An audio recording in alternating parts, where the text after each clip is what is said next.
이튿날 예수께서 갈릴리로 나가려 하시다가 빌립을 만나 이르시되 나를 따르라 하시니 빌립은 안드레와 베드로와 한 동네 벳세다 사람이라. 빌립이 나다나엘을 찾아 이르되 모세가 율법에 기록하였고 여러 선지자가 기록한 그 일을 우리가 만났으니 요셉의 아들 나사렛 예수니라. 나다나엘이 이르되 나사렛에서 무슨 선한 것이 날 수 있느냐. 빌립이 이르되 와서 보라 하니라. 예수께서 나다나엘이 자기에게 오는 것을 보시고 그를 가리켜 이르시되 보라, 이는 참으로 이스라엘 사람이라. 그 속에 간사한 것이 없도다. 나다나엘이 이르되 어떻게 나를 아시나이까. 예수께 대답하여 이르시되 빌립이 너를 부르기 전에 네가 무화과 나무 아래 있을 때에 보았노라. 나다나엘이 대답하되 랍비여, 당신 하나님의 아들이시오 당신 이스라엘의 임금이로소이다. 예수께 대답하여 이르시되 내가 너를 무화과 나무 아래에서 보았다 함으로 믿느냐. 이보다 더 큰 일을 보리라. 또 이르시되 진실로 진실로 너에게 이르노니 하늘이 열리고 하나님의 사자들 인자 위에 오르락 내리락 하는 것을 보리라 하시니라. 아멘. 오늘 대림절 네 번째 주일입니다. 대림절하고 성탄절이 좀 간격이 있으면 좀 준비되는 마음이 있는데 바로 내일이 성탄절이라 좀 그렇긴 하지만, 그러나 우리가 12월 들어서 네 주를 통해서 복음서 첫 장들을 살펴봤고요. 오늘은 요한복음 첫 장, 특별히 요한복음 첫 장의 후반부인 빌립과 나다나엘이라고 하는 제자를 부르셨던 그 장면을 한번 보려고 합니다. 43절과 44절을 보면 이튿날 예수께서 갈릴리로 나가려 하시다가 빌립을 만나 이르시되 나를 따르라 하시니 빌립은 안드레와 베드로 한 동네 벳세다 사람이라. 그렇게 말씀을 하셨습니다. 예수님께서 빌립을 부르시면서 나를 따르라 하고 말씀을 하셨어요. 예수님께서 마태, 마가, 누가복음을 통해서 가버나움에서 베드로, 안드레, 야고보와 요한을 부르시기도 했고 마태도 부르셨다라고 기록이 되어져 있는데, 빌립을 부르신 이 기록은 요한복음에만 되어 있습니다. 그리고 여기에서는 좀 다른 게 뭐냐면 29절을 보시면 세례 요한이 이렇게 얘기를 합니다. 이튿날 요한이 예수께서 자기에게 나오심을 보고 이르되 보라, 세상 죄를 지고 가는 하나님의 어린 양이로다. 그렇게 말씀을 증거합니다. 그리고는 자신을 따르던 제자들 가운데에 예수님을 따라가는 제자가 있는 것을 허용을 했습니다. 그리고 그 말을 듣고 따라간 제자는 안드레였다라고 소개가 되어져 있고, 또 한 사람은 구체적으로 나와 있지 않지만 이 내용을 너무 명확하게 알고 있는 사람, 생각해 보면 이 요한복음을 쓴 사도 요한이라 하는 것이죠. 그래서 안드레와 사도 요한은 세례 요한을 따르던 사람이었는데 그들이 예수님을 증언하는 세례 요한의 증언을 듣고 그들이 자발적으로 예수님을 따라간 것으로 소개가 되어져 있습니다. 다른 복음서에서는 예수님께서 부르셔서 그들이 따라갔는데 여기서는 그들이 세례 요한의 증거를 듣고 예수님께로 향해 갔다라는 것으로 되어져 있는 걸 보면 그때 따라갔다가 다시 가버나움에 갔다가 그때 본격화되게 된 게 아닐까라고 해석은 할 수 있는 것이죠. 그런데 그 후에 이제 예수님께서 이 빌립과 나다나엘을 부르시는 이야기가 나옵니다. 이 장면은 요한복음에서만 볼 수 있습니다. 야고보와 요한을 부르시고 이제는 그들을 데리고 갈릴리로 나가려 하시다가 빌립을 만나셨습니다. 어떤 장면인지 잘 모르지만 어쨌든 가는 노정에서 빌립을 만나셨고 빌립을 향해서 예수님께서 나를 따르라 하고 말씀을 하셨는데, 그 빌립은 안드레와 베드로 한 동네인 벳세다 사람이다 라고 말하는 것을 보면 안드레를 통해서 나름대로 빌립은 예수님에 관한 이야기를 듣지 않았을까라고 하는 것이죠.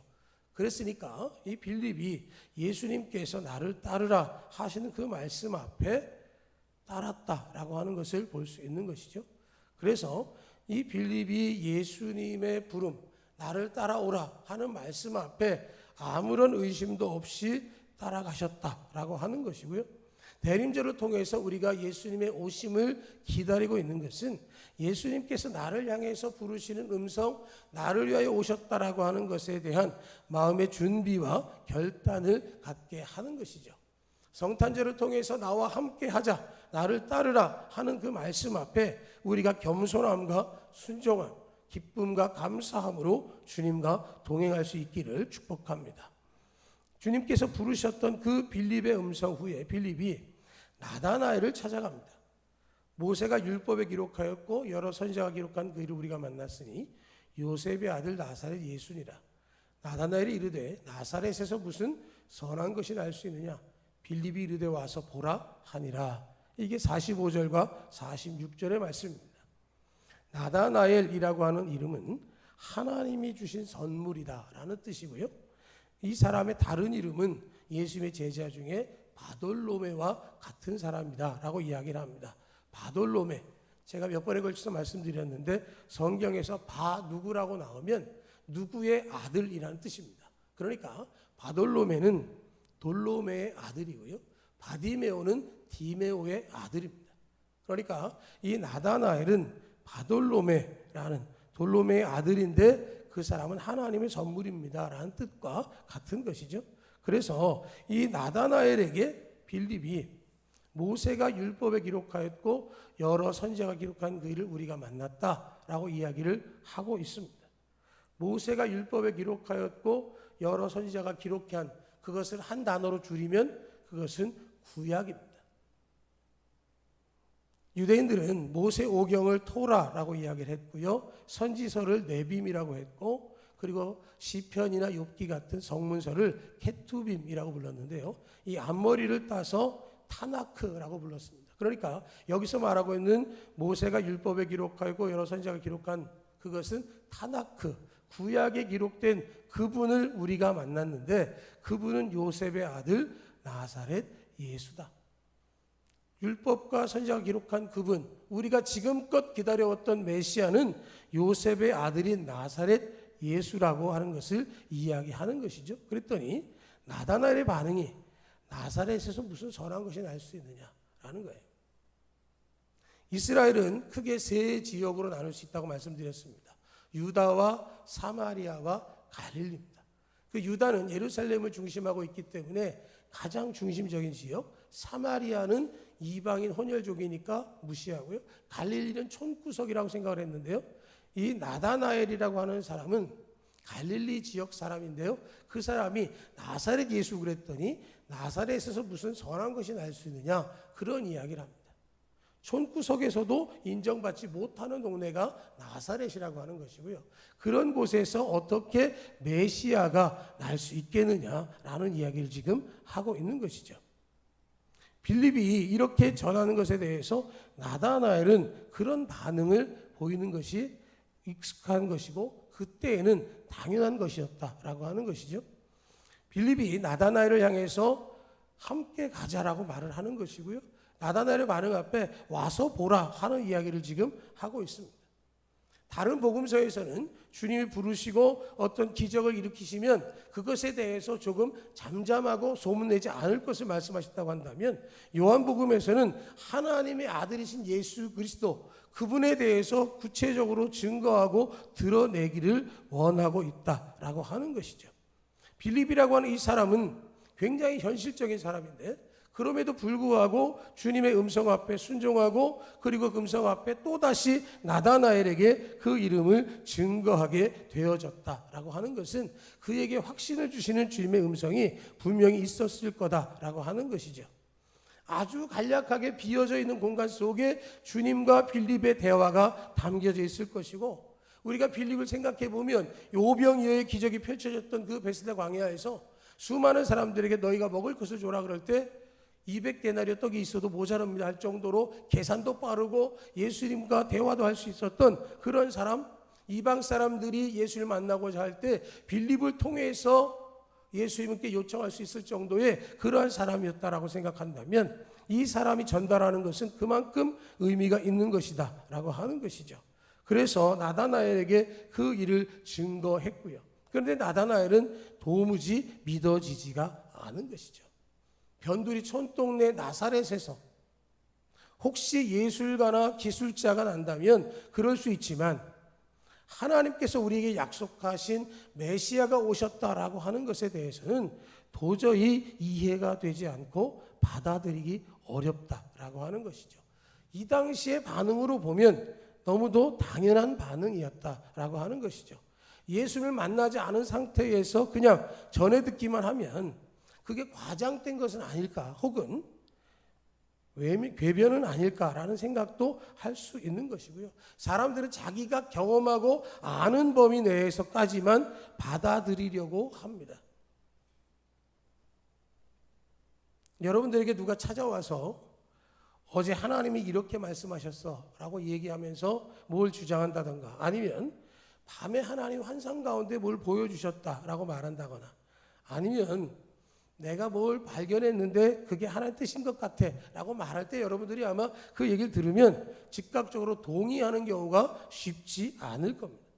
그런 일을 듣게 되면 조금 망설여지고 조금 뒷걸음질 치게 될 텐데, 지금 빌립을 통해서 이 얘기를 듣는데 그 상식 속에서 나타날 수 없는 그런 이야기들을 듣는다고 하면 나다나엘은 당연한 반응을 보이는 것이고 방어적이고 경계적일 수밖에 없는 것이죠.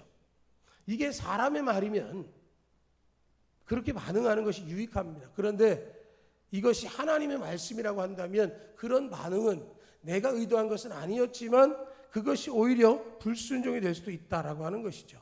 그래서 나다나엘이 그런 반응을 보이니까 빌립이 뭐라고 얘기를 하냐면 와서 보라 라는 한마디로 하는 거죠.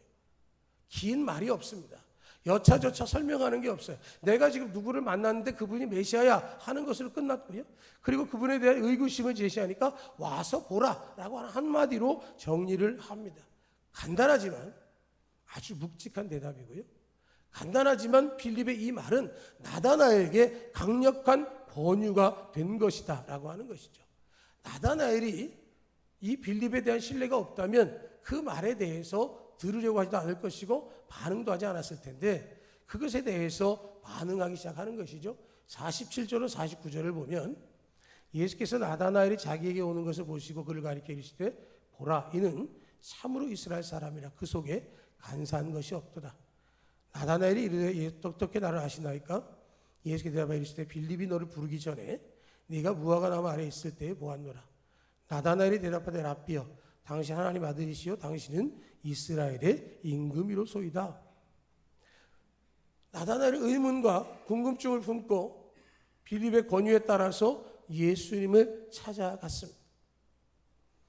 나다나엘이 예수님을 향해서 가고 있고 예수님은 그 나다나엘을 보시고 그를 가리키면서 주변에 누구에게 얘기했겠습니까? 제자들에게 얘기 안 했겠습니까? 제자들 향해서 그를 가리키면서 이는 참으로 이스라엘 사람이라 그 속에 간사한 것이 없도다 라고 이야기를 합니다. 나다나엘을 향해서 참으로 라고 하는 말은 정말로 확실하다는 뜻이고 간사한 것이라는 말은 속임수나 간교함이라는 것을 말합니다. 그러니까 이 나다나엘은 한마디로 말하면 신실한 사람이다 라는 것이죠. 나다나엘이 정말로 확실한 사람이다, 괜찮은 사람이다, 예수님께서 보시기에도 인정받을 만큼 인품이 좋은 사람, 이런 사람들을 성경 속에서는 하나님의 나라를 기다리는 사람이라고 이야기를 하고 있는데, 이런 사람들은 바로 아리마대 요셉 그리고 시므온 같은 그런 사람이죠. 그래서 이렇게 이야기를 지금 하고 있습니다. 근데 그 이야기가 예수님이 제자들 주변 사람들에게 한 이야기지만 나다나엘에게도 그 소리는 들렸습니다. 예수님을 향해서 궁금하고 의문점을 가지고 찾아오고 있는 자기를 향해서 예수님은 신실한 사람이다라고 이야기한다면, 그 얘기를 듣는 나다나엘의 입장에서 보면 예수님이 나를 어떻게 아실까라고 하는 의문이 생기는 것이고요. 한편으로는 나를 인정해 주시나 하는 생각을 하기도 하는 것이죠. 그래서 나다나엘이 질문을 하는 거죠. 어떻게 나를 아십니까? 오늘 처음 뵙는데 어떻게 저를 아십니까? 라고 묻는 거죠. 그랬더니 예수님이 뭐라고 말씀하시냐면 내가 너를 무화과 나무 아래에 있을 때에 보았다라고 말씀을 하고 있습니다. 무화과 나무 아래에 있을 때에 보았다라는 말은 이 당시에 유대인들의 습성에 따르면 하나님의 말씀을 깊이 묵상하기 위해서 자리를 잡을 때 무화과 나무 아래에서 묵상하는 시간들이 많았다 그럽니다. 무화과 큰 그늘 아래에서 하나님의 말씀 하나의 은혜 묵상하고 나누는 기회가 있었는데 그런 일들을 니고데모가 아니죠. 나다나엘이 많이 했었다는 거죠. 그런데 그때 이미 주님께서 그의 모습을 보고 알고 계셨다는 이야기를 하는 것이죠. 그 이야기는 뭐냐면 육신을 입고 계시지만 예수님은 육신에 갇힌 분이 아니고 하나님이시다라는 것을 이야기하는 것이죠. 그래서 나다나엘이 무화과 나무 아래에서 하나님의 뜻을 구현하고 하나님의 말씀을 묵상하고 메시아를 소망하고 있었던 그 모든 것들을 분명하게 기억하고 있는 것이고, 학자들은 이야기하기를 예수를 만났던 시기와 나다나엘이 무화과 나무 아래에 있었던 시기는 한 4개월 정도의 간격이 있다고 얘기를 합니다. 무화과 나무가 무성하던 시기에 그가 무화과 나무에 있었고, 무화과 나무에 열매 따고 이제 어느 정도 다 정리가 된 시기에 예수님께서 나다나엘을 만나셨기 때문에 그 오랜 공백 속에 엊그제 앉아있을 때 마주쳤다면 그것은 간단할 수 있지만 그런 시간적인 공백이 있음에도 불구하고 알고 계셨다라고 하는 것 때문에 나다나엘은 우리의 심령을 감찰하시는 하나님, 우리의 오시는 메시아 외엔 그 누구도 그럴 수 없다는 사실을 깨닫게 되었다는 것이죠. 빌립이 와서 보라 하는 한마디, 거기에 아무런 반응도 하지 않고 무슨 질문 하나 던져보지 못하고 그 전에 자기가 가지고 있었던 의문과 궁금증이 단번에 해소가 된 것이죠. 우리가 전도하고 복음을 전개하다 보면 많은 사람들이 안 믿어진다고 얘기를 하고 보지 못해서 못 믿겠다라고 얘기를 하는데, 우리들이 신앙생활하면서 경험하는 게 뭡니까? 내가 믿고 나면 그것들이 보이고 내가 믿고 나면 그것들이 이해가 되는 것들을 우리가 알 수 있는 것처럼 나다나엘은 지금 그런 것을 경험하고 있는 거예요.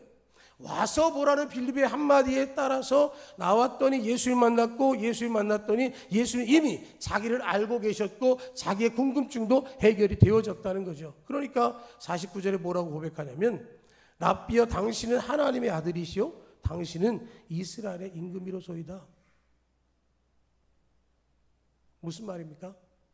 당신이 진짜 메시아십니다 라는 것을 이야기하고 있는 것이죠. 하나님께서 보내주신 독생자 예수 그리스도, 그분이 바로 하나님의 아들이시고 이스라엘의 임금이 되시는 메시아인 것을 나다나엘의 신앙 고백하게 되어지는 거예요.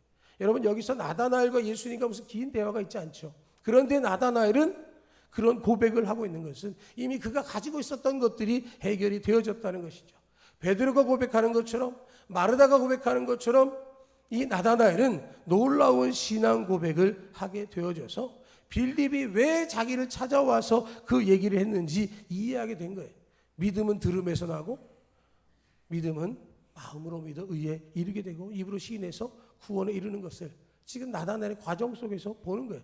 들었어요. 빌립으로부터 들었고 와서 믿게 되어졌고 이제 입으로 시인하게 되어졌다는 것이죠. 바울이 말하는 것은 바로 이런 것이죠.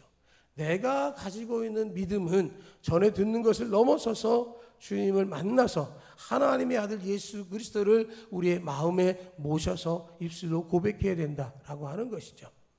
나다나엘은 예수님을 따르는 제자가 되어졌습니다. 아까도 말씀드렸지만 그는 바돌로메라는 이름도 가지고 있다고 했는데, 그 바돌로메는 복음을 증거하다가 순교하기까지 그 일을 하게 되어졌습니다. 자기가 만났던 예수님은 단순한 나사렛 예수로 끝나는 게 아니라 예수 그리스도, 예수 메시아임을 증거하게 되어졌다는 것이죠. 예수님께서 나다나엘에게 말씀합니다. 50절과 51절에서 예수께 대답하여 이르시되 내가 너를 무화과 나무 아래에서 보았다 함으로 믿느냐? 이보다 더 큰 일을 보리라. 또 이르시되 진실로 진실로 너희에게 이르노니 하늘이 열리고 하나님의 사자들이 인자 위에 오르락 내리락 하는 것을 보리라 하시니라. 그렇죠? 무화과 나무에서 보았다고 그랬더니 네가 믿냐? 정말로 중요한 얘기를 하나 더 해주겠는데, 진실로 진실로 너희에게 이르노니 하늘이 열리고 하나님의 사자들이 인자 위에 오르락 내리락 하는 것을 보리라. 하나님의 사자들이 오르락 내리락 하는 것을 본 사람이 있습니다. 누군지 아시죠? 누굽니까? 베델에서 야곱이 천사들이 오르락 내리락 하는 것을 보았습니다. 그런데 여기는 누구 위에 오르락 내리락 하고 있냐면 인자 위에 오르락 내리락 하고 있다라고 말씀을 하고 계세요. 주님께서 하나님의 나라가 열려진 것을 너희가 볼 것이고 그 모든 것을 나를 통해서 온전히 보게 될 텐데 이것은 내가 너를 무화과 나무 아래에서 봤다라고 하는 수준을 넘어서는 더 큰 일이다라는 말씀을 하고 있는 거예요.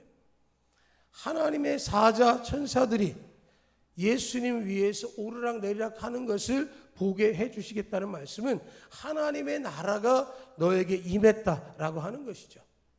메시아가 오시면 이 땅에 하나님의 나라가 임하게 될 것이다 라고 하는 것은 그들에게 지속적으로 주셨던 약속의 말씀이었습니다.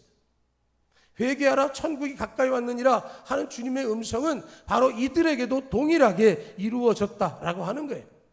네가 나와 함께 다니는 모든 순간에 이 세상의 것들도 보겠지만 그것을 넘어서 그 뒤에 역사하시는 하나님의 나라가 활짝 열려 있고 구원받는 자들을 원하시는 주님의 모습을 보게 될 것이고 한 번도 알지 못했고 듣지 못했던 천국의 이야기를 내가 너에게 전해주면 너는 지금까지 보았던 것보다도 훨씬 더 큰 일을 보게 될 것이다 라는 말씀을 하고 있는 것이죠. 주님이 통치하시는 영생 복락의 나라가 충만하게 임하게 되는데 그것이 너의 마음 가운데 너를 통해서 또 다른 사람에게 증거가 될 것이라는 말씀을 하고 있는 것이죠. 세상 사람들은 세상의 가치를 봅니다. 오병이어의 기적이 펼쳐졌던 베세다 광야에서 많은 사람들이 먹고 남긴 것이 12광줄이나 되었습니다. 그때 예수님께서 제자들을 먼저 반대편으로 보내시고 산 위로 기도하러 올라가셨습니다. 그리고 그 사람들에게 예수님께서 하신 말씀이 있어요. 그들은 예수님이 함께할 때마다 언제든지 배고픔을 멸할 줄 알고 예수님을 왕으로 삼고자 했습니다. 그런데 예수님이 그들에게 질문하기를 영생의 떡을 먹겠느냐 질문하니까 많은 사람들이 떠났습니다. 제자들과 주변의 일부만 남고 사람들이 떠났을 때 그 모습은 자신들이 원하는 것, 자신들의 육신적인 필요를 채우고 나면 그때야 믿음을 갖겠다는 그런 모습을 보이는 것이지만 예수님은 나다나엘을 통해서 그 말씀을 거꾸로 할 것에 대해서 말씀을 하고 있는 것이죠. 예수를 만나서 예수님께서 말씀하신 이보다 더 큰 일을 보게 되는 그 일을 함께하고 함께 나아갈 때 그 놀라운 역사를 이루게 되고 그렇게 되어질 때 소망과 사명이 거기에 함께 임재하게 되어지는 것이죠. 더 큰 일을 보리라 하는 말씀을 듣고 내가 정말로 더 큰 일 하나님 나라를 보기까지 굳건한 믿음으로 내가 살겠다는 다짐이 나다나엘에게 있었을 것이고 바로 우리에게도 그런 믿음의 고백이 있어야 될 줄로 믿습니다. 예수님은 오늘 제자들을 부르신 장면이 요한복음 후반부에 기록된 것을 볼 수 있어요. 안드레와 요한이 예수님을 따라갔고 빌립도 예수님을 따르며 나다나엘을 부르게 되어졌습니다. 먼저 예수님을 만나서 경험한 사람들은 그 기쁨을 주체하지 못하고 다른 사람에게 그 소식을 전해 주었습니다. 복음, 천국의 기쁜 소식은 나만의 기쁨이 아니라 온 세상의 기쁨이 되어지는 것이고요. 나만의 개인적인 만남이 아니라 가족과 이웃과 지인들에게 증거해주는 기쁨의 복된 소식임을 우리가 기억할 줄로 믿습니다. 대림절의 마지막 주를 보내고 내일 성탄절을 맞이하는데 메리 크리스마스 기쁨의 성탄이 단순한 주님의 오심을 한 번 외치는 것을 끝나는 것이 아니라 구원의 복음, 나에게 주신 구원의 기쁨, 그것이 증거됨을 통해서 또 다른 이에게 복음이 크게 증거됨으로 와서 보라고 담대하게 선포를 통해서 아름다운 복음의 증인되는 우리 될 수 있기를 주의 이름으로 축복합니다. 아멘.